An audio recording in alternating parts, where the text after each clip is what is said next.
In a world where writers, directors, producers, and actors are all fighting to get their films made, comes a podcast that gets into it like no other podcast has ever gotten into it before. So, this summer, hang on to your laptops, because this time, there's no rewrite.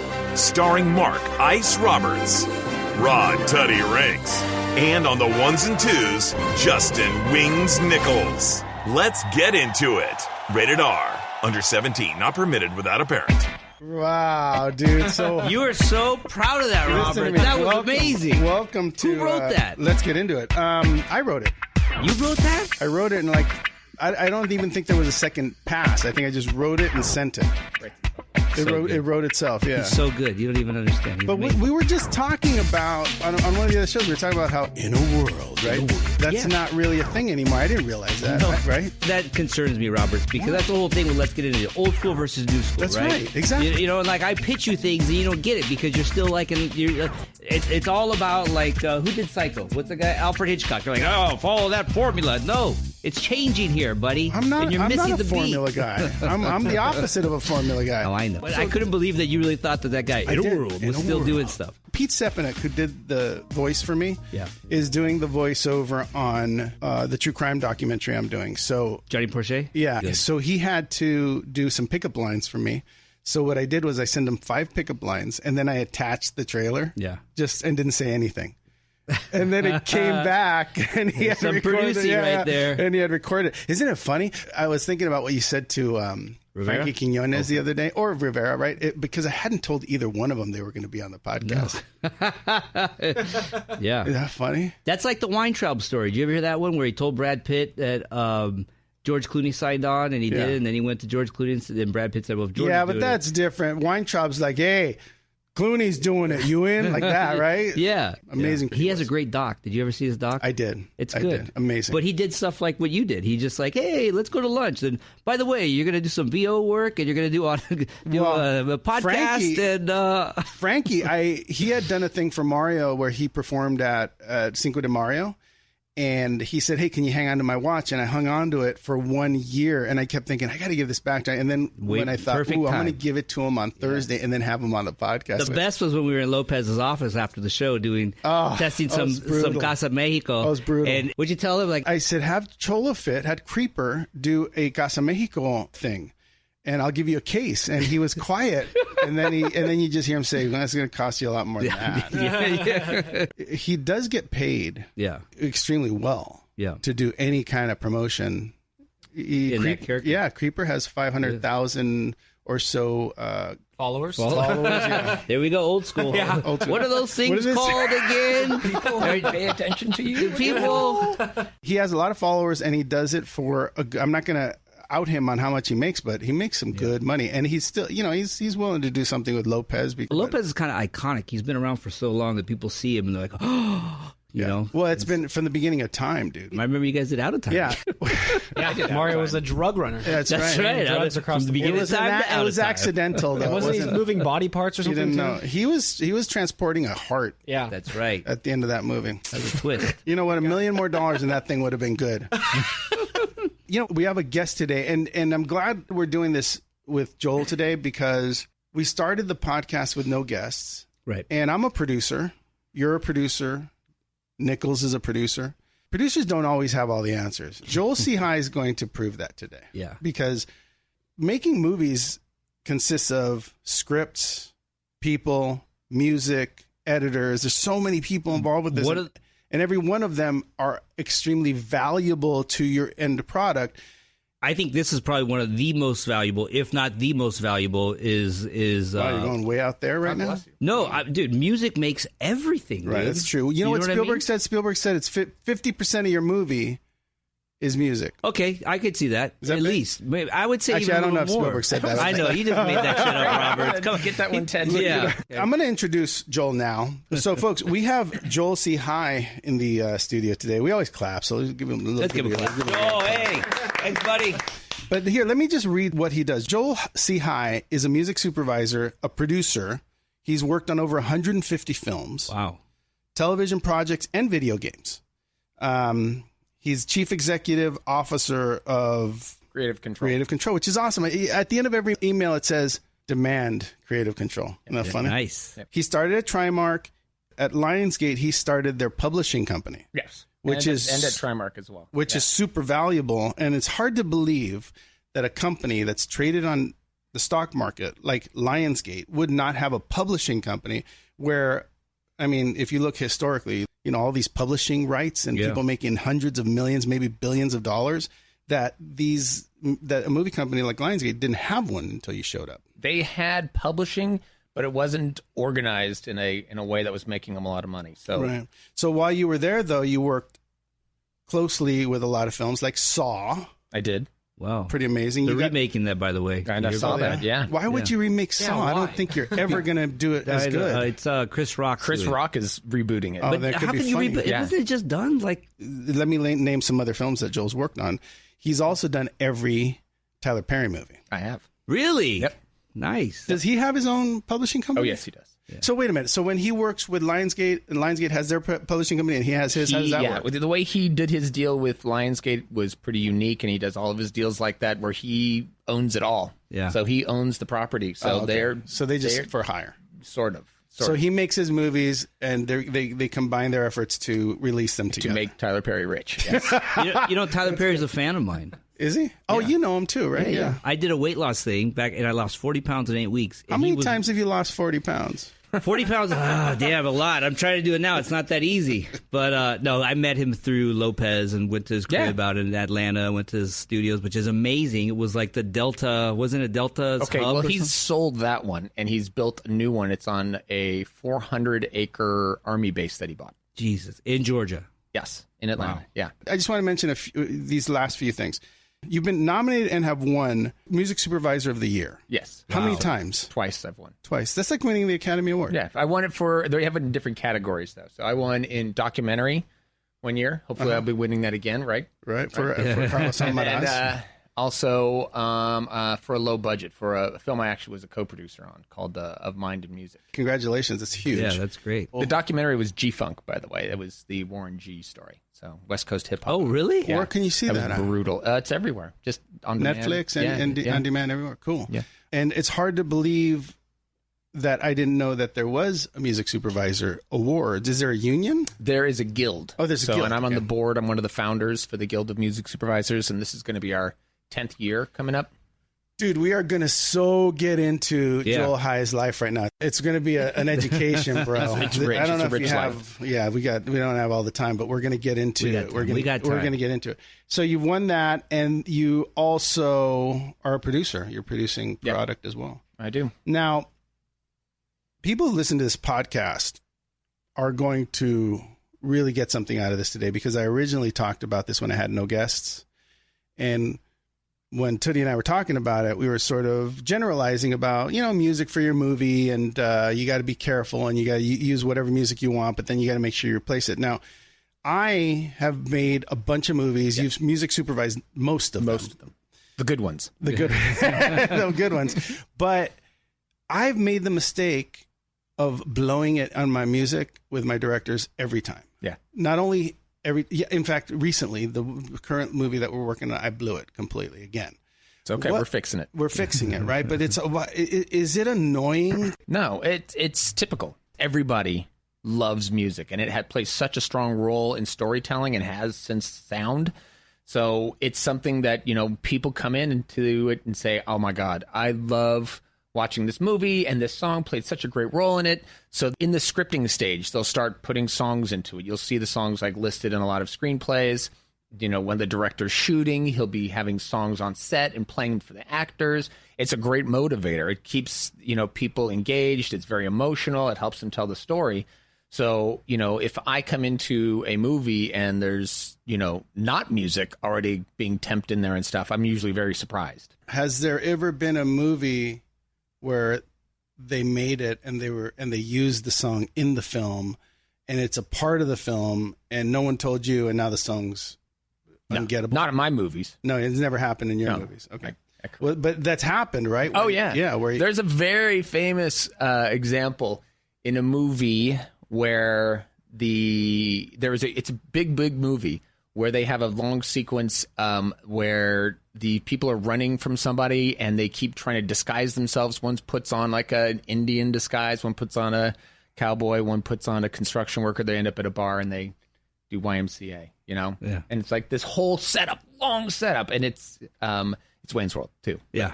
So they get down to it. They shoot the whole thing, and they were like, okay, now who got the rights? And they didn't have the rights. And so they went and tried to get the rights, and they said no. And the entire scene had to get nuked unless they could go, and somebody was in charge, had to fly out to Paris where the widow of the guy who wrote the song lived, and took her out to a lovely dinner and or something. I can't remember exactly the story, but had authorization to pay tons, millions perhaps, to get this thing done. So over dinner, discussion about how much. Like, how can we do this? Yeah. And she gave him a number, and he was like, oh, thank God. He wrote the check right there. The secret to this is that, you know, every song that's in it is a separate copyright, right? So you're making a copyright when you make a movie. You're making a work that you can then own the right to make copies, basically. Yeah. And so a song is the same thing. And if you embed a copyright into another copyright, they can prevent you from ever releasing your multi-million-dollar work. One song, one writer of one song. So if you're looking at a song like a Drake song that has 23 writers because of samples and everything like that, one of those guys can stop the song from being in the movie or stop the movie from being released. One of those guys? One of them? But I write a lot of the scripts I write, I have music. It's part of like it's part of the process. Yeah. And one of the scripts that I wrote, El Pocho, I did a lot of Ben Harper in there because I like Ben Harper. Yeah. And it kind of flows with the story. It's part of that character. It was like, you can't put music in this. It doesn't work like that. And I said, why not? Did I yes, say you that? did. I You did, did. okay. And I He's took very it out. concerned. He's been beaten back numerous times. I have a script when I saw right his now. latest movie, the first time, I just was like, dude. Yeah. It was like, this is so much work. But then when we sat down, I was like, this is amazing. See, I'm going to Joel from now on. I'm exchanging info. I'm going straight to him. You should. Look, part of the reason to have someone like Joel on is, first of all, don't make a movie without a music supervisor. There's no Amen. reason, right, to do it without one So because question. they know. Question: supervisor, composer, and what else do you fall? Supervisor first, by the way. No, I know, Supervisor but then he first. hires a composer. Yeah, I'll explain to you. So that's one of the reasons we have this guild of music supervisors, because a lot of misconceptions about it. Right. A lot of people look at a music supervisor as basically like a DJ, you know, so like a radio guy, because there's a lot of radio DJs who come in and become music supervisors because people like their taste in music. Okay. That's great, you know, but again, you're a DJ. Yeah. A music supervisor, on the other hand, is a crew position. Like any other kind of crew position in a film, you've got, you know, the camera department, and you've got the director of photography who's in charge of the camera department. So they are in charge of making sure that the cameras are there, the right film stock is picked out, they hire the right clapper loader, all that garbage. So that's the camera department, right? Right.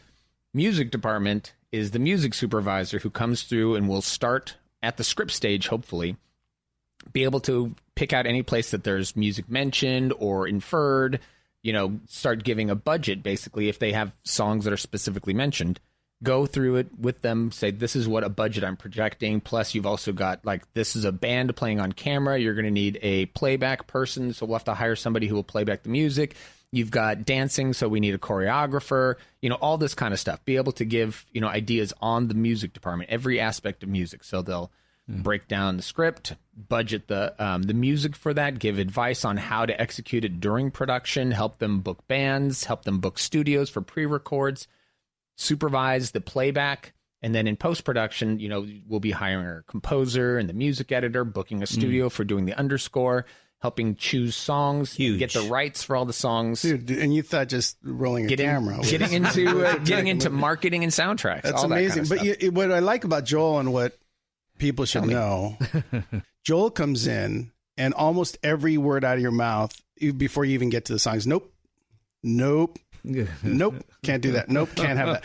But what's great, I'm serious. I tell you that. I'm not don't buy that. I try not to be a dream It's crusher. true. It's true, but for Mark, I'm He's a so dream optimistic right now. I don't buy that, I'm not Robert. kidding. I'm going to tell you. Here's what happened on the last film. He was like, "No way, it's not going to happen. Why do you do this to me?"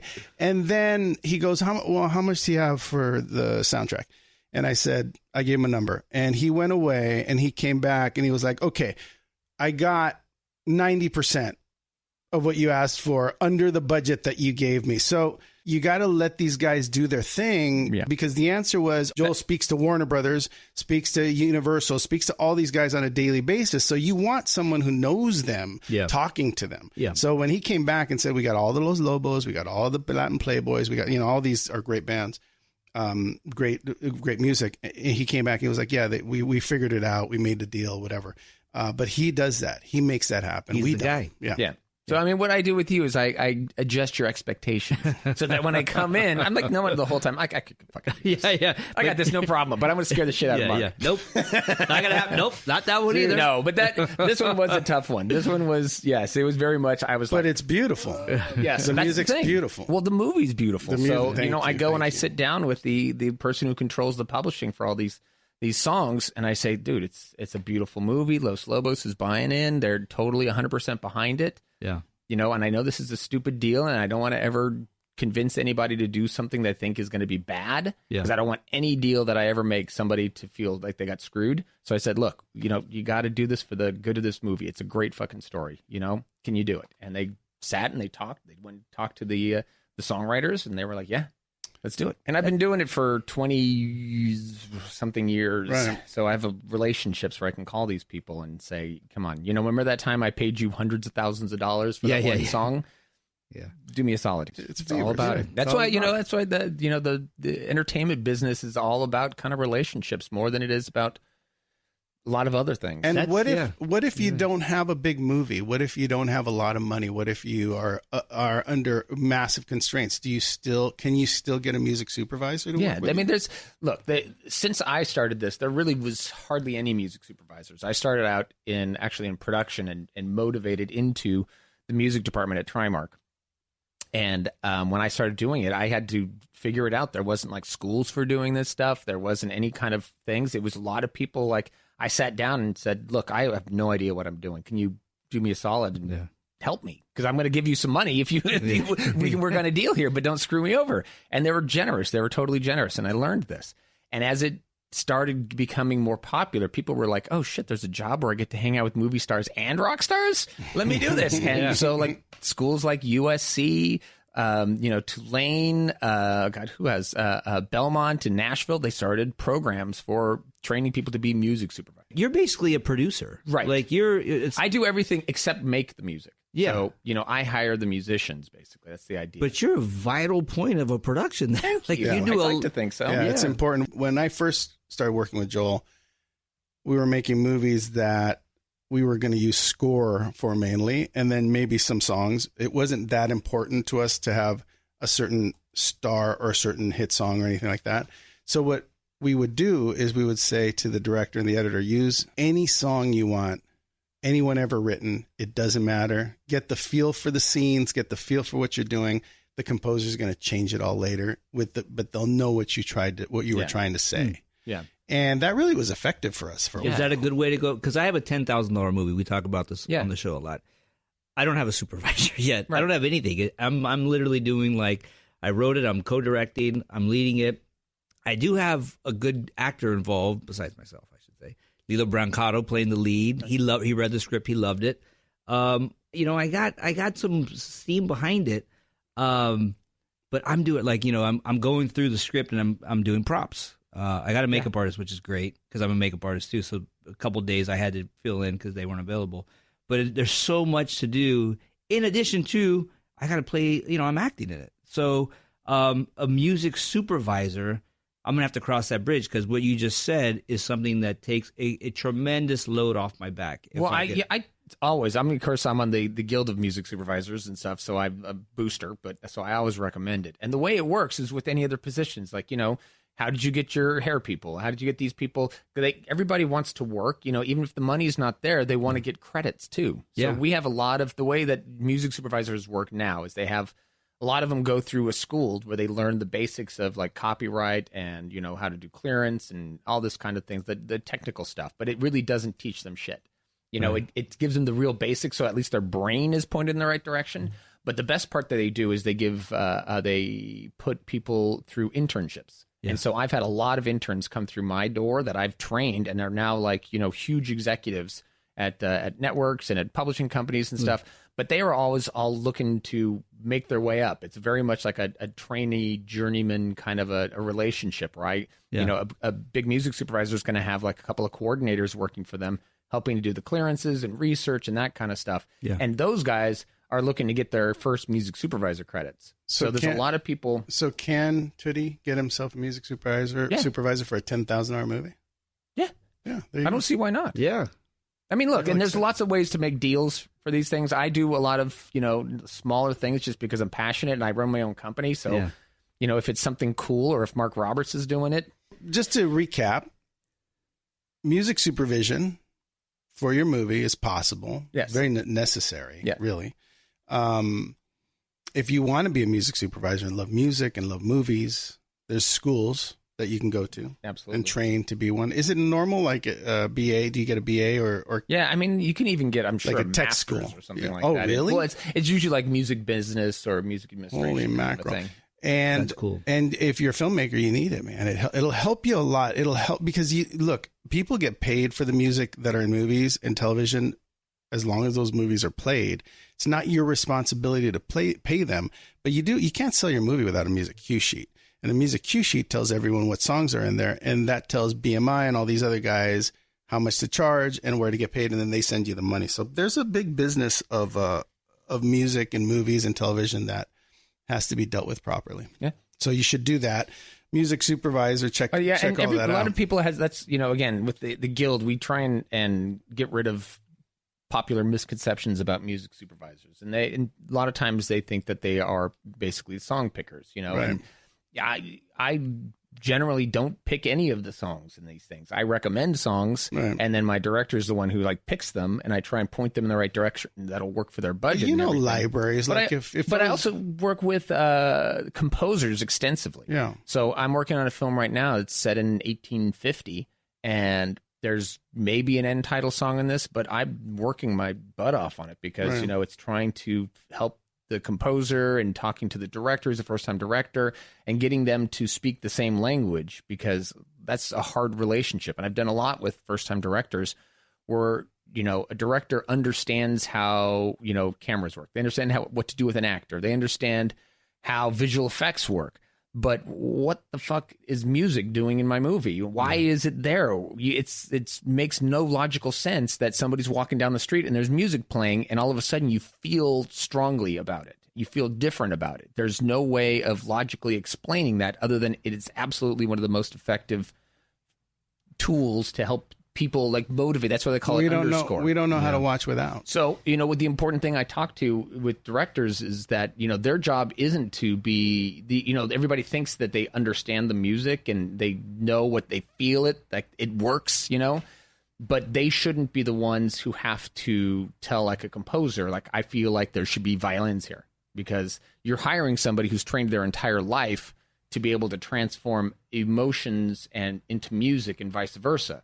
So I always tell the director, I said, don't speak in terms of music, speak in terms of emotion, speak in terms of story, Right. And that will go to a composer who will understand what you mean when you say I need it to be more tense. Or You know what something that like just made me feel like? That made me feel like I was in high school going on spring. It just lifted everything off my back. It was the final class. I was getting out of class and went off. What he just said helped me so much. Right. You're because welcome. I've been thinking about this since the beginning. Okay, how am I going to do this? I'm not a musician. I know I need to hire somebody, but I should know. Should I not know? But that's great to know because I don't need to know. Yeah, listen to composers whose music you love. Yeah. And that gives you a great sense of what might be working. Is Or it- just trust in somebody who's, Well, that's the best part. Once you've got a composer that you speak the same language and stuff like that, I've always seen that the directors go back to the same people because they have a shorthand. It's really rare I could ever imagine that a composer would be. I mean, they like to be left alone after you've had the initial conversations so they can develop the ideas and try stuff out to picture and stuff. Right. They don't want to be somebody looking down their over their shoulder the whole time and asking what'd you do today? Can I hear it today? Let me hear. But what about They definitely want to work with the filmmakers. back in the even 80s, producers. Back in the 70s and 80s, I would watch a movie and then I would buy the soundtrack and then I would listen to the soundtrack. Does that happen anymore? Yeah, except for it's a different business now. Everything's digital, obviously, so it's a rare soundtrack that'll get big enough so that it's going to be on CD, and a lot of them are putting out on vinyl for collectors and things like that. But those are for bigger or more kind of like really boutique art things. The hard part is like, you put together something like a Boogie Nights or something, and that's like, a pastiche of old music that you can get elsewhere. You can get it from Time Life. So who's going to go digitally download an entire soundtrack album of songs that are available elsewhere? Right, but like, for instance, I on occasion listen to Bill Conti as just a composer. Like he did a whole bunch of movies, but I just really like. It's actually still a really good business for soundtracks for underscores. People are still buying them digitally because that's something that's brand new to a film. So I mean, you look at like Black Panther. The score album sold tons. So it still happens. Yeah. People still listen to it. Yeah. There's two things I want to talk to you about. One of them was you are doing Carlos Almaraz, the movie Playing with Fire with Me, which is a documentary. That's a lot more involved than my Johnny Porcher story, which is a true crime thing. Right. Now, because I didn't want to hassle with all of the composer stuff. Composers will be glad to hear that. Yeah. What I did with that movie is I literally picked every single song from the Extreme Music Library, which is Sony. Yes. Yeah. Huge business libraries like that where people go and they record instrumental pieces and stuff like that and put them up on their site, and they do like for Mark's documentary, we made a blanket deal with them and said, look, we want to have the flexibility of being able to pull from a large library of like different kind of like, emotional cues or action cues and stuff like that. And we can't really afford necessarily a composer to do it, and we don't have the time and stuff. So you can do a deal with some of these libraries where you say, look, I'm going to, get like 20 cues and I'm going to pay you X amount of dollars. Is that cool? And they say, yeah, just report back to us what you use and we'll give you a license for those things. I had 87 cues in the movie, 87 different songs. Oh, I made a deal for 20. You're lying. You did a deal for 87 or around the 9, maybe even 93. But can we say how much it costs or no? No? Shoot. It was really a great deal. And maybe it's because Joel was on board. I don't know. Is that one? No. It did come in at an insane number. It's a different thing. When you're doing something, again, you're doing a documentary, a true crime documentary and stuff. A lot of TV does a lot of library stuff like that. A lot of like reality TV, they can't afford a composer for every single episode, and a lot of times they're doing it so fast they don't have time for it, and they're not as precious. It's so great, dude. It's so great. I would go in there and be like Latin music, and boom, thousand songs to listen to, and I'd listen to them. And there's other great things like that. Where like Song Trader I work with a lot, and they compile a lot of like bands who submit to them and say. So these are not just like instrumental cues; they're actual songs. No, there's good stuff. There's great libraries out there, and Extreme has high quality stuff. So I executive produced Mexico's Next Top Model, and every song in there was Extreme Music. Maybe I should call these guys, have them pay me. Yeah, but extrememusic.com. Extrememusic.com. But it was that great, and literally, like for instance, Johnny Porcher hits bottom, so I would be like. Man hits bottom, and boom, the songs would come up. I mean, the search engines are like a huge and then things. When he met the girl of his dreams, I was like, girl of your dreams. And then songs would come. I'm not kidding. I'm going to my music supervisor for all this stuff. I let him handle that. Thank you. Dude, very Who exciting. Wants a robot? Dude, very exciting conversation. We should continue this in the future. We should bring you back because there's so much stuff to talk about when it comes to this. For days, bro. Yeah. Oh, man. Well, let's talk about one story that we shared. We were working on a film called Poor White Trash. I'm just going to name names. Yeah, do it. And Joel one of my favorites. Joel had music supervised it. Was a great movie. And he had found us this great composer who was working with us, Tree Adams. He was amazing. Yep. Great music. And our director, Mike Addis, was working on the movie and like insane, like madman, right? Yes. Just crazy. And he was also musical. So, which is sometimes dangerous. Yeah. So we put Tree and him in a room together, and they needed to come up with the score in about 3 or 4 days. They weren't like clicking. I can't remember exactly why this bad idea happened, but I think he had.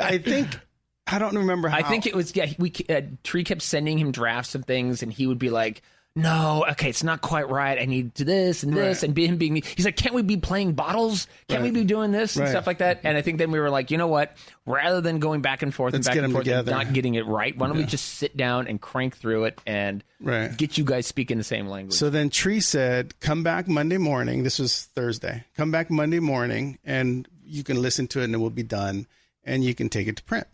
So I show up Monday morning at Tree Studio. Joel's there.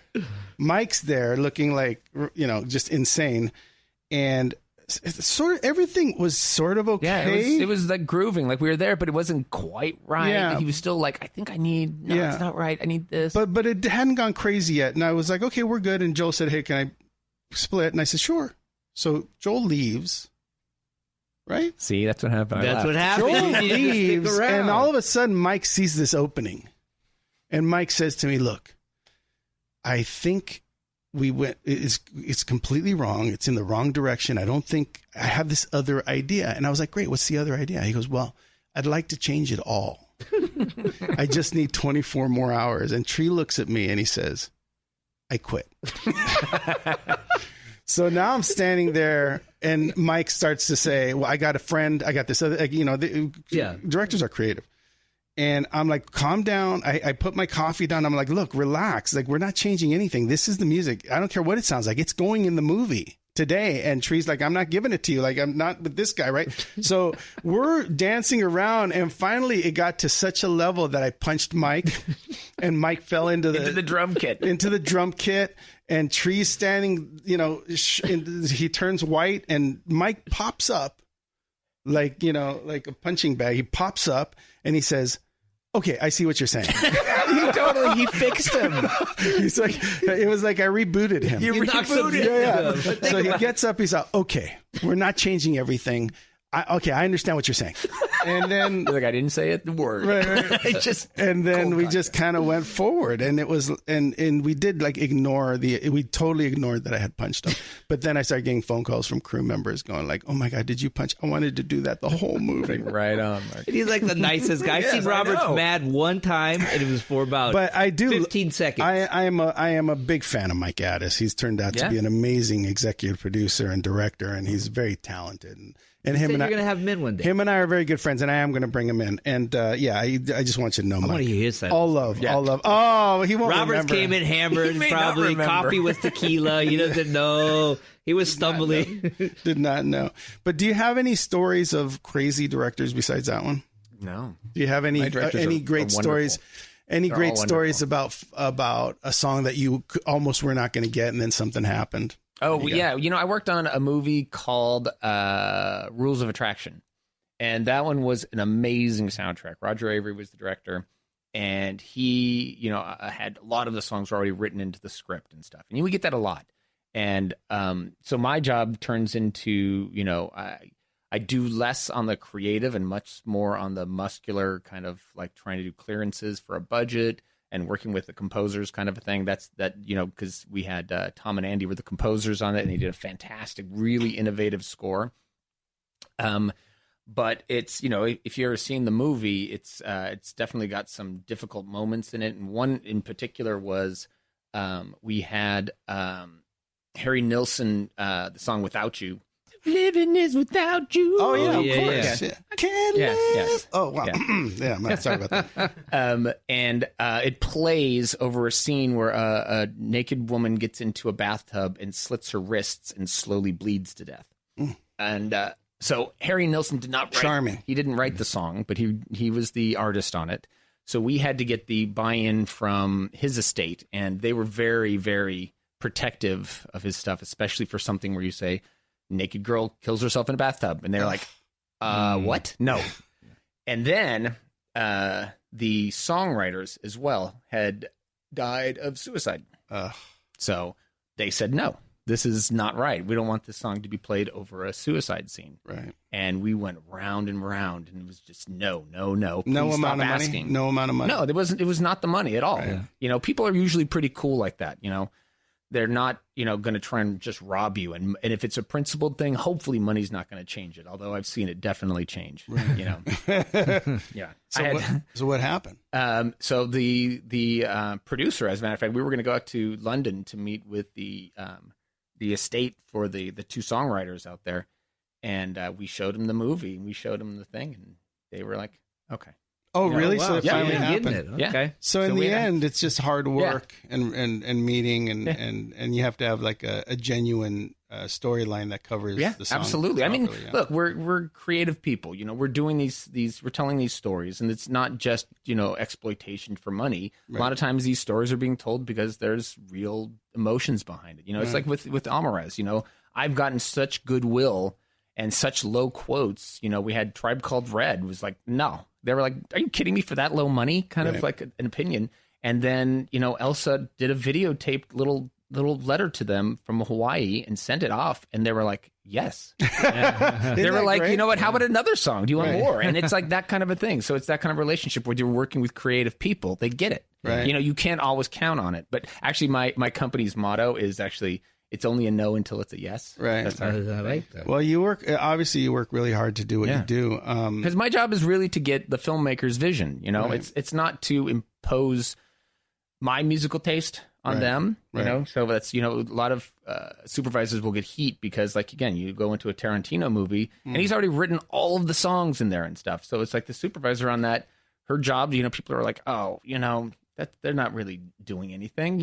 But I'm telling you, that is heavy lifting. Like in your movie, your $10,000 movie, if you can put like the Rolling Stones and Aerosmith all over it, and I'll be like, oh, you know what? I know this band from Canada. Yeah, they sound just like them. No, my 10,000 is actually a comedy about a drug lord who kidnaps a writer and makes him do his movie down in Mexico on an iPhone. That's nice. Yeah, and it becomes a huge success. And the filmmaker, who's a writer now, he's a filmmaker. He doesn't want to have nothing to do with anything.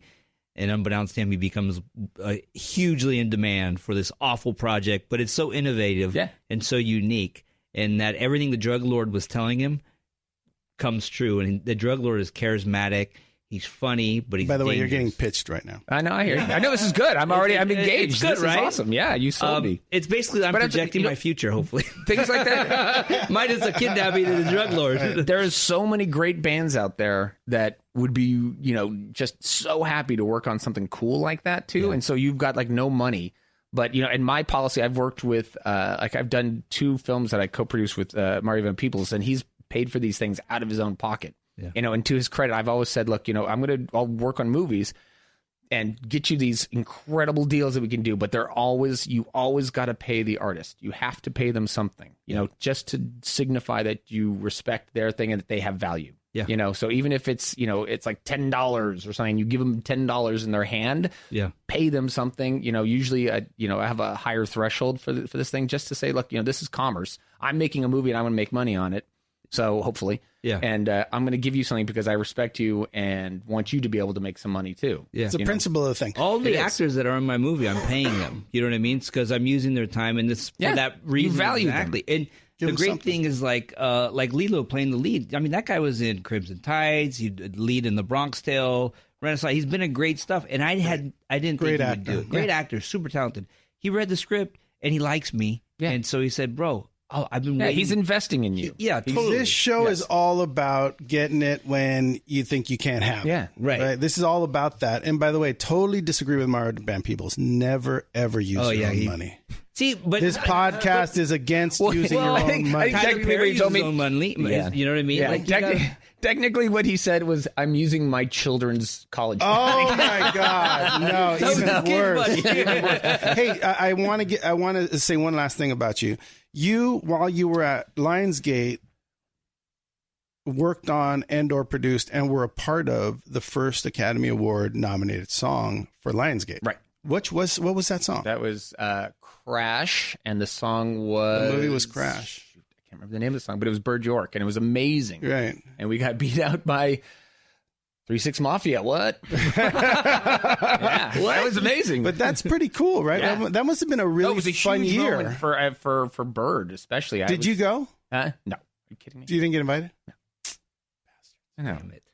No respect. No respect for you. And then, I did not supervise that film, but I was the executive. Right, but you did it twice. There was another film called Girl in the Pearl Earring. Yeah, and that was Alexander Desplat, his big first American movie out here, and so he got the Golden Globe for his nomination. For That's amazing. Well, that's a huge accomplishment. And lastly, have you ever worked with a composer that you thought was the most amazing composer, the most talented? Really, all of them? No, not all. I would say that's just me being flip. But yeah, I mean, I'm in awe of what a composer can do. Like I said, I'm don't make music myself. I can play instruments barely. I can read music, kind of, and these guys can come in and make magic. Sometimes I'm really surprised at how bad. There is a lot of really bad music that goes into some of these movies, but it's because they have a bad supervisor, I guess. Do you think it's a bad supervisor? No, or do you think it's a lazy composer? I wouldn't say being a composer is hard work. You're very careful. You're very careful. No, but we're not getting into it here. I think I did a. No, I'm telling you, there's a lot of bad music that'll see into it, and it's because it's exactly the problem that people just don't know. Yeah. Like they get nervous and they put way too much music into them. Yeah. They use, and I see it all of the time. Like my instinct is always like when I hear these things is to just start pulling stuff out, right? Because they get nervous, especially first time. Directors. They're just like I got to fix it with music. I'll put music all over it. Isn't it weird though? Like I find myself doing that even sometimes on TV shows. I'll put if there's not a piece of music, I'll be like, oh my God.